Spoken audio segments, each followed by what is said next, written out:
रुकिए, अपने यहाँ आने का प्रयोजन बताइए ऋषिवर। इतना पर्याप्त नहीं कि एक बैरागी श्री राम से मिलना चाहता है, उनसे शीघ्र मिलना आवश्यक है। अवश्य ऋषिवर, किंतु आज महाराज का सभी साधु सन्यासियों से एकांत में मिलने का, उनके दुख सुख समझने का दिन है। ये सभी आपसे पूर्व श्री राम से भेंट की बाट जोर है। क्षमा करें, इनकी प्रतीक्षा से मुख मोड़ के इनसे पूर्व आपको आगे जाने देना उचित नहीं होगा।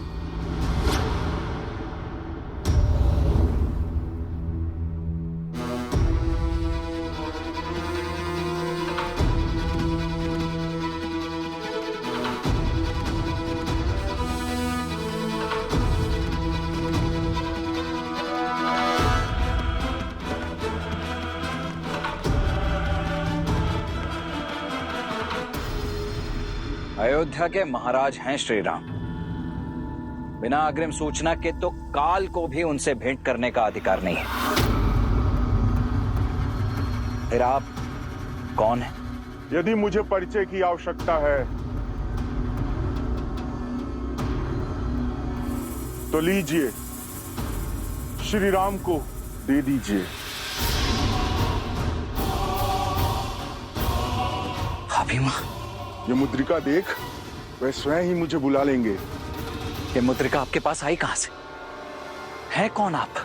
कृपा करके शीघ्र मेरी श्री राम से भेंट करा दीजिए, आपको सभी प्रश्नों के उत्तर मिल जाएंगे।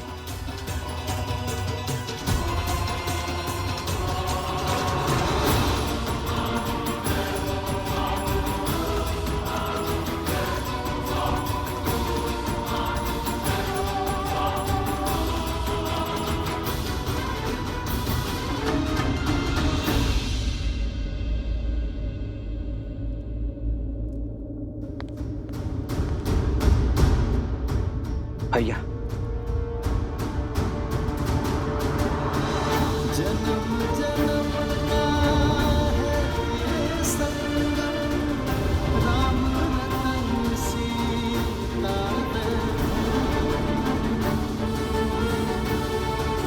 बाहर एक सन्यासी आए हैं,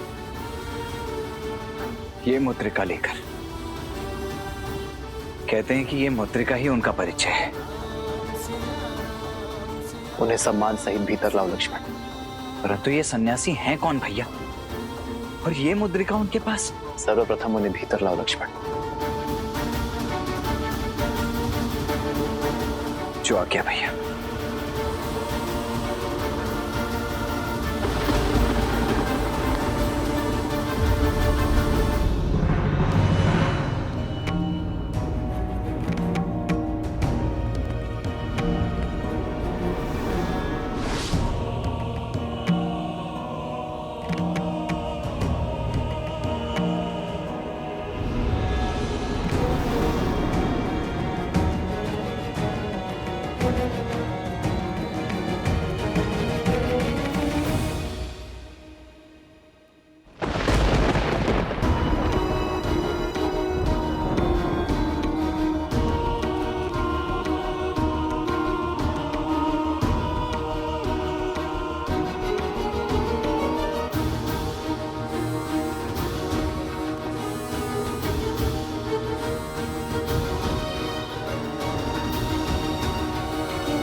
नाम श्री राम।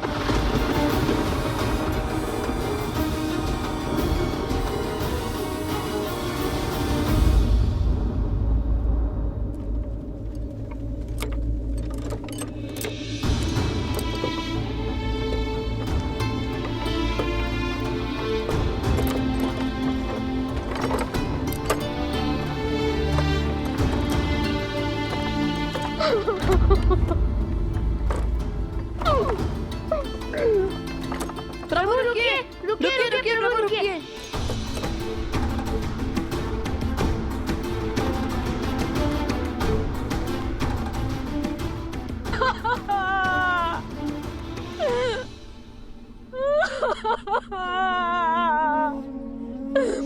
स्वामी कैसे छोड़ के चले गए? ये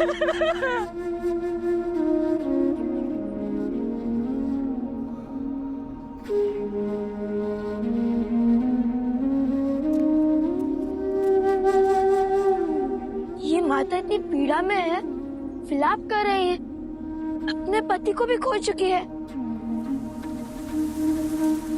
फिर भी इनकी सहायता के लिए कोई आगे क्यों नहीं आ रहा है? क्योंकि सबको अपने प्राण प्रिय हैं। इनके पति को स्पर्शजन रोग था, कल से यहाँ बैठी हैं, किंतु कोई आया नहीं इनके अंतिम संस्कार के लिए। पर रोगी की तो सहायता करनी चाहिए ना। ये रोग से ग्रस्त था, बाकी सब भय से। भय कहीं संक्रामक रोग उन्हें ना हो जाए।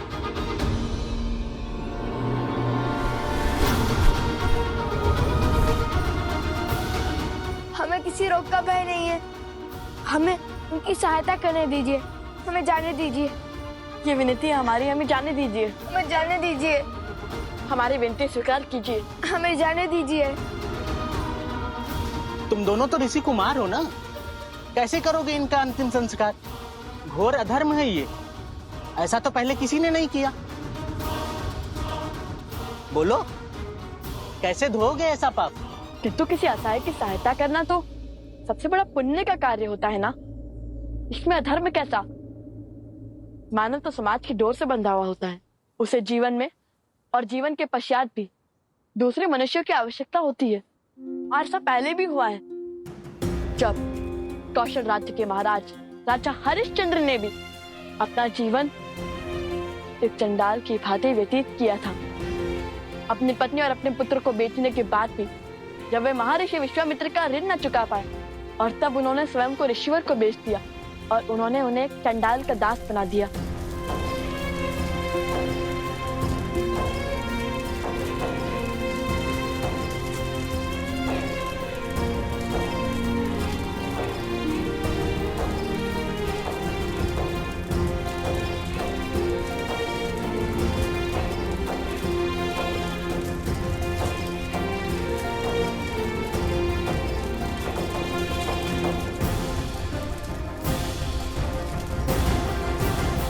तुम्हारा कार्य यहाँ लाए गए सभी शरीर से दाह संस्कार शुल्क लेना है।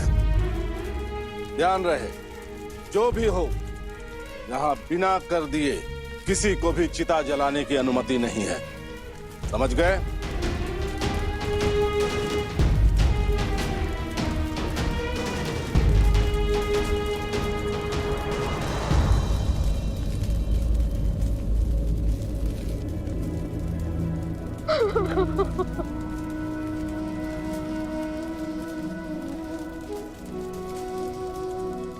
साक्षात माता सीता और प्रभु श्री राम की प्रति छाया है लवकुश।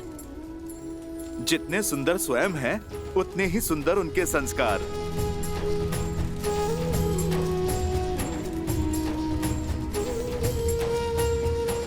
आयुष्मान भव।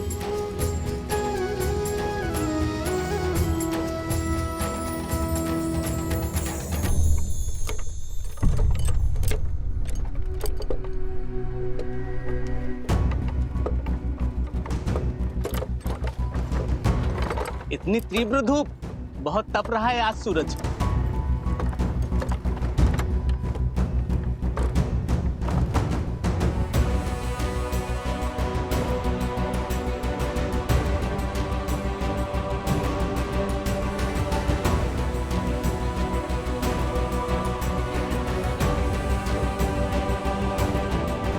उतरो और ये सभी वस्तुएं नीचे उतारो, और हाँ, ध्यान देना कोई भी चीज टूटनी ना पाए। लवकुश का काम तोड़ना नहीं, जोड़ना है।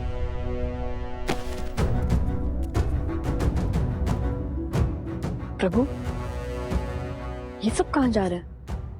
चलो तुम सामान उतारो।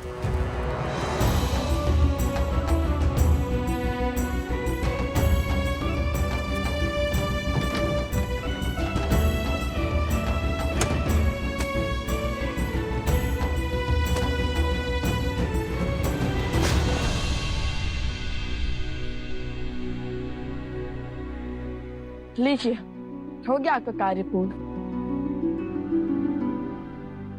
बताइए ना, ये सब लोग क्यों जा रहे हैं? मलेच्छों का भय का दृश्य है ये। सबको अपनी पूर्वजों की भूमि को छोड़कर जाना पड़ रहा है। वर्षों पुरानी कथा है। इस गांव के चौओर जो घना जंगल देख रहे हो, इन्हीं वनों में मलिच्छों का राज है। वे मलिच्छ भूमि पर रहा करते थे, लेकिन अपनी असामाजिक गतिविधियों के कारण राजा मनु ने उन्हें देश निकाला का शाप दे दिया। घने वनों के अंधकार में रहने का आदेश दिया, हमारी सीमा से दूर।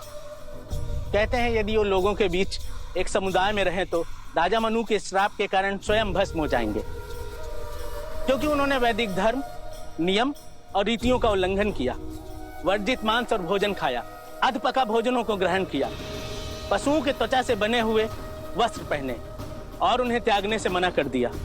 देख रहे हो, इस संपूर्ण वन में एक भी पशु जीवित नहीं बचे और पशुओं के अंत के साथ ही इस गांव में मृत्यु का खेल आरंभ हो गया। रात्रि होते ही ये राक्षस हमारे गांव पर टूट पड़ते हैं। ये दुष्ट हमारे पशुओं को मारकर खाने लगे। छोटे छोटे बालक बालिकाओं को भी नहीं छोड़ते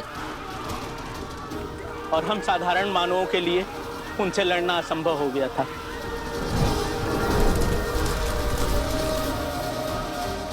हम सब ने अपनी अपनी सुरक्षा का भार उठा लिया और वो हम पे आक्रमण ना करें, इसलिए सप्ताह में एक बार उन्हें भेंट भेजना प्रारंभ कर दिया।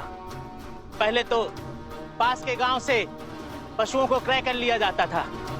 जब वो भी नहीं बचे तो उन्होंने हमारे गांव पे आक्रमण करना प्रारंभ कर दिया। लगता है शीघ्र ही हमें भी अपनी पूर्वजों की भूमि को त्यागना। संसार के लिए गोपनीय रहे, इसे तीनों लोक में कोई ना सुन पाए। लक्ष्मण जी भैया। हम दोनों एक महत्वपूर्ण चर्चा में हैं। जब तक ये समाप्त ना हो, जब तक मैं आज्ञा न दूं, तब तक कोई इस कक्ष के भीतर नहीं आएगा। और यदि आया तो नियमानुसार महाराज राम उसे जो भी दंड देंगे उसके लिए वही निर्धारित होगा। जो इस आज्ञा का उल्लंघन करेगा, मैं उसे मृत्यु दंड दूंगा।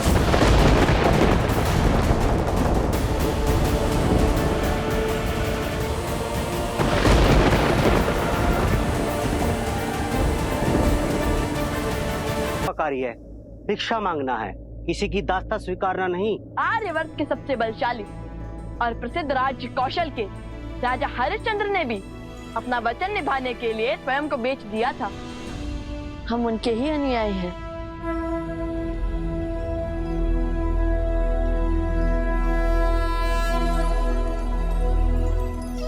अपना सर्वस्व त्याग कर महाराज हरिश्चंद्र काशी पहुंचे। काशी में जैसे तैसे उन्होंने अपना जीवन यापन किया। उनके पास ना खाने को कुछ था और ना पहनने को, बस साथ थी तो रघुकुल की रीत और परिवार की प्रीत, और साथ में चिंता की समय बीता जा रहा है और महर्षि विश्वामित्र की मांग कैसे पूरी की जाए। प्रणाम ऋषिवर।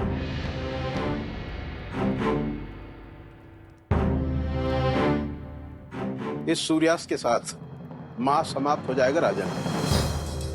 मेरा दान अभी शेष है।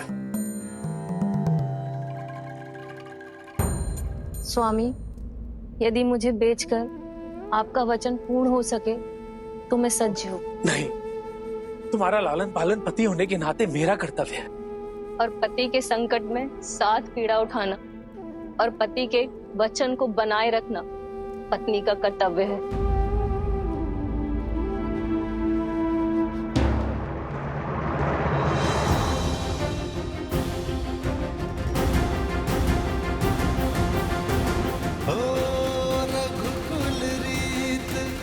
सदा चलिया प्राण जाए, ये लीजिए ऋषिवर। वचन न जाए।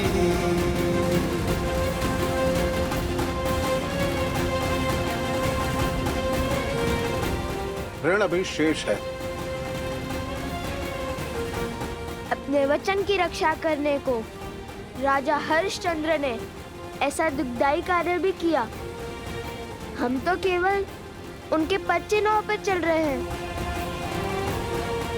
प्राण जाए पर वचन ना जाए।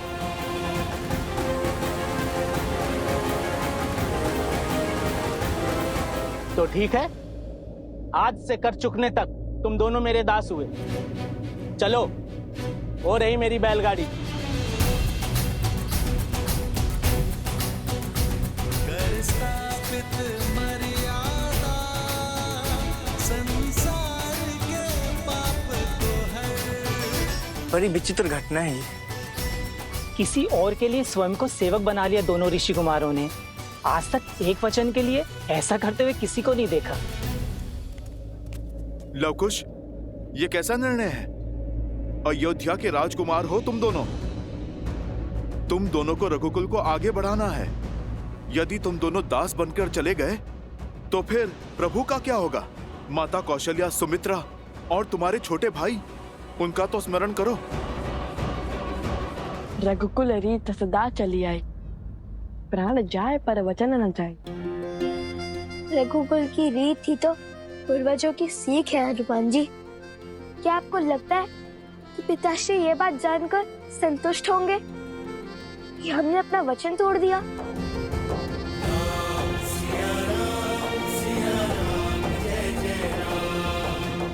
और क्या एक माँ और बेटे को अलग होते हुए ऐसे ही देखते रहे?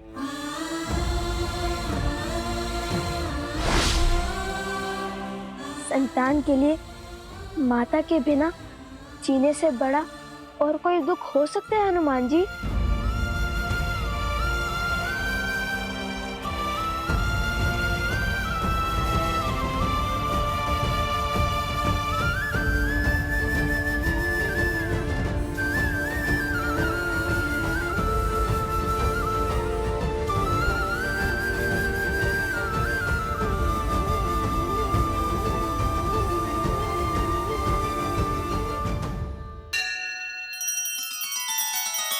श्री रामचंद्र कृपालु भजु मन हरण भव भय दारुणम।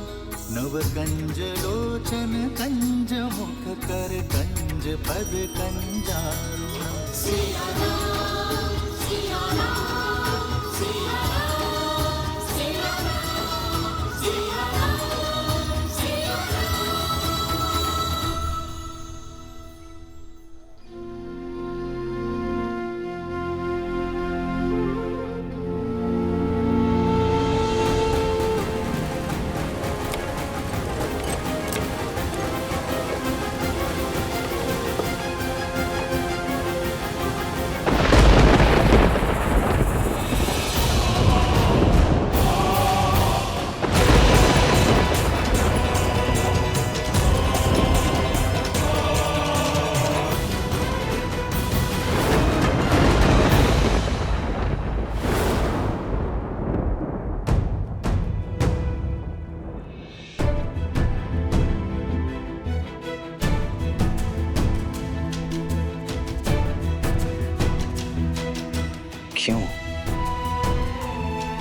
क्यों भैया स्वयं से सबको दूर करते जा रहे हैं? पहले ऋषि कुमारों को स्वयं से दूर भेज दिया, फिर अब भरत भैया को भी शत्रुघ्न के पास भेज दिया है। मंशा क्या है भैया की?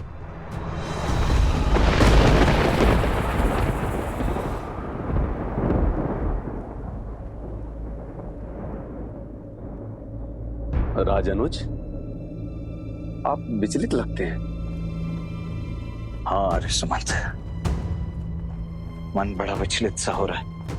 ऐसा प्रतीत हो रहा है जैसे कोई घोर अनिष्ट रघुकुल की बाट जो रहा है। जब तक श्री राम का सानिध्य है कुछ अनुचित नहीं होगा राजानुज। कदाचित सभी बालकों के चले जाने से अब विचलित है बस। कुछ क्षण मंदिर में बैठिए, मन शांत होगा। यहाँ की चिंता मुझ पे छोड़ दीजिए।